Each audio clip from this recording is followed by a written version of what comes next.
A video on ancient and modern art by Samantha Bell. December 6, 2017. Art 200. A little bit about ancient and modern art. Ancient and modern art are two classifications of art. Both periods have distinct characteristics that help the audience determine human perceptions and the lives in their respective times. But both do have similarities throughout the art world that I'm about to show you now. One art piece I'm about to show you is not only modern art, but known as celestial art as well. What is that, you might be asking? Well, let me tell you. Celestial art is art that pertains to the sky or visible heaven, or to the universe beyond the Earth's atmosphere, as in the celestial body. An example of celestial art is Key to Eternity by Josephine Wall. It is an acrylic on a canvas made in the 2000s. It is 24 by 30 inches big. This piece of artwork comes from the fantastic art of Josephine Wall. This image is about the mystery of time. Notice the way Wall incorporates the sky with the rainbow in it, and the way the flowers are enriched within the waters. Do you see how the flowers are dandelions? Not all of them, but some of them are. She used dandelions to help imply the everlasting circle of life. She also incorporates the sky and earth in all of her paintings because of the characterized primeval mythology when the earth and heavens were not separated. The man in this photo is one of the main attractions, along with the bright yellow clock that rests behind him. The male represents the Time Lord, and he has a key because he is the keeper of time, and in the time holds in his hands. He also has a blindfold on his face to avoid any distractions that could stop him from fulfilling his responsibilities, like perhaps the lady that is resting upon his shoulder. Do you think Key to Eternity has any similarities to the sculpture shown here? This sculpture is known as Zeus, or Poseidon. There is controversy over if this sculpture portrays Zeus or Poseidon by the way he is standing and holding his hands. No one is quite sure if he's supposed to be holding a thunderbolt or a trident.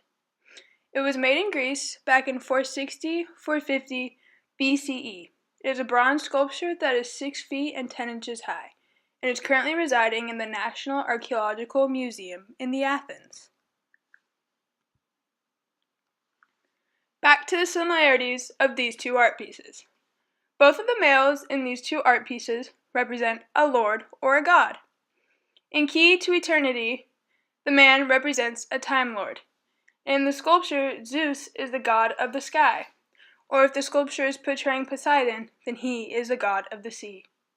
So clearly, both of these art pieces have something to do with the sky and water. In Key to Eternity, it is as if the man and woman are guarding the water, and they are placed above it, giving us insight on the fact that they are above everyone on the ground, as in a hierarchy scale, or royalty. Zeus and Poseidon are both gods, so they are also up on a hierarchy scale and also royalty as well as the other two figures in Key to Eternity. This next piece of artwork is known as Mr. and Mrs. Andrews by Thomas Gainsborough, 1750s. It is an oil on canvas, and it resides in the National Gallery in London. Do you think this piece of artwork has any comparisons to the Key to Eternity, which is the first piece of artwork I showed you? Well, it does. As well as the Key to Eternity, it has many hidden symbols throughout the portrait. Let's compare and explore these two art pieces and their symbols. Notice how both of these two artworks have an animal in them, but the animals are representing two different themes. In Key to Eternity, figure 1, the one on the left, the owl is representing wisdom. And in the artwork on the right, Mr. and Mrs. Andrews, figure 3, the dog is representing loyalty and wealth. Both of these artworks also symbolize power. With the portrait on the left, the key hanging from the man represents the man's power over time. And with the portrait on the right, the man is carrying a gun, which represents his power over his land.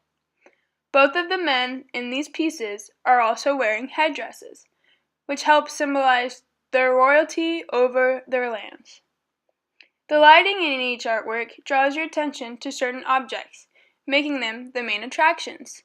On figure 1, the one to your left, your eyes go straight to the man, because he is the biggest object.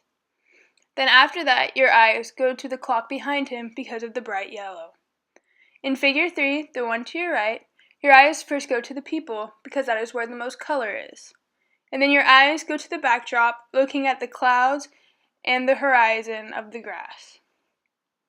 A man and a woman are represented in both of these portraits, which symbolizes married couples. Also, each of these pieces incorporate the sky and the earth in their paintings. The one on the left represents nighttime with the dark purples and blues. The one on the right represents daytime with the bright yellows and the cloudy gray clouds. Overall, modern and ancient art can have many differences and similarities that can help you understand the artwork more in depth, and hopefully get you to appreciate art more. To appreciate art, you've got to work at it a bit. Thank you.